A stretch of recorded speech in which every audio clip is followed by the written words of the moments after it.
What's going on, y'all? I'm Ash Innovator, the designer DP, coming at you with the best damn cinematography channel ever. Can I get an amen? Amen. Can I get an amen? Amen. All right, y'all, big shout out to the congregation.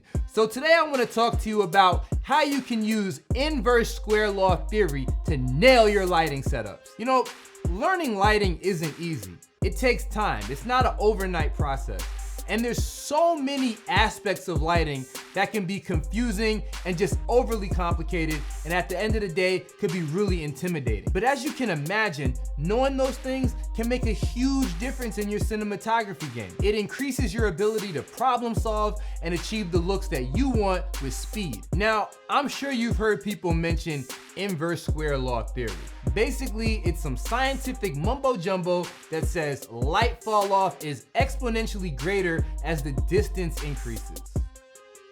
If you want to be more scientific about it, you can Google it. I'm not a science teacher, I'm a DP. And as a DP, I'm gonna show you how you can use the idea of inverse square law theory to help craft better images and have way more control of your lighting. But before I get into that, I wanna give a huge thank you to Paul Conway, who specifically asked me to do a video about inverse square law theory. I really appreciate the support and big thank you for the topic. So basically, in average Joe terms, inverse square law theory says the closer your subject is to the light source, the brighter it gets at an exponential rate.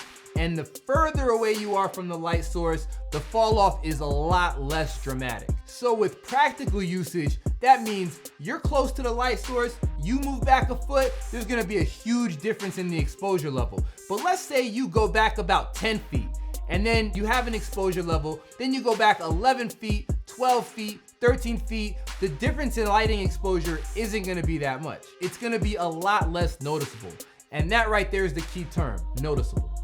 So here I have one of my favorite lights. This is a digital Sputnik DS3. I love this thing. It comes with me on nearly every shoot I go on. And I'm just gonna use this to show you that quick rapid fall off that it has when you're close to the light. So look, my hand is about 6 inches away from this light, right? And it's hot, it's blaring. My sensor can't even read what's going on my hand right now.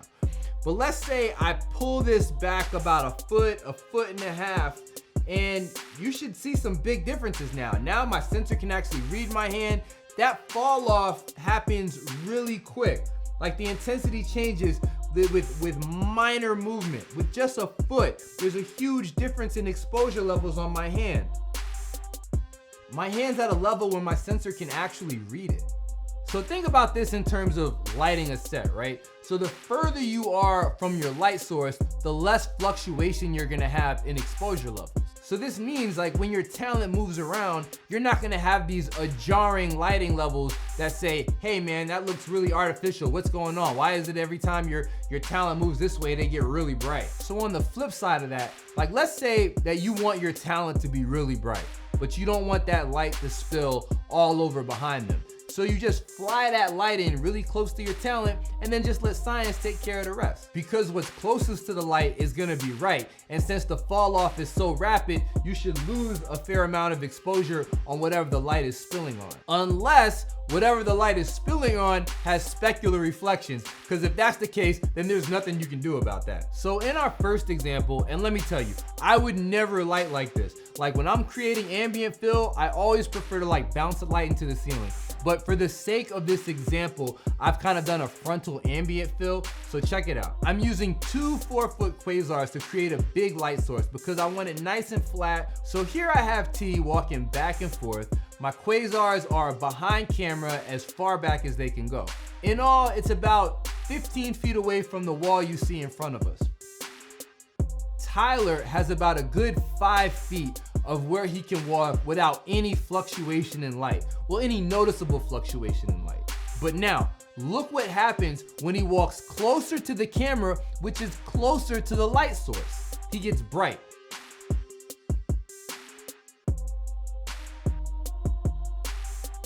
But when he stays back, he can move around, he can do his own thing, and there isn't much fluctuation. It looks natural. Now let's go on into this other example. So here I have an LED panel that's about 7 to 10 feet away from T. And if you look, you see the exposure on Tyler's face and the wall behind them, there's not much difference. It's pretty much the same place, and that's because we're in that less dramatic fall off zone, the one that I was telling you about. Now, let's see what happens when we walk the light in. Now, we can keep the exposure much more separate between our talent and our background.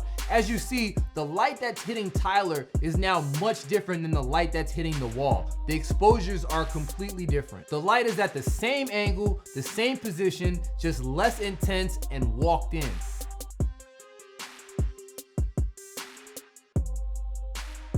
And that's inverse square law theory, baby. Putting light close to my subject is a practice that I use all the time in my arsenal because I have a very bold style of lighting and I like that rapid fall off that science gives me. So I'm hoping this was useful for you and I did a good job of explaining this crazy idea of inverse square law theory. Once again, I'm Ash Innovator, the designer DP, coming at you with the best damn cinematography channel ever. If you like what you see, give me a like, give me a subscribe, holla at your boy on Instagram. I'm Ash_Innovator, and tune back in for some more, y'all. Peace.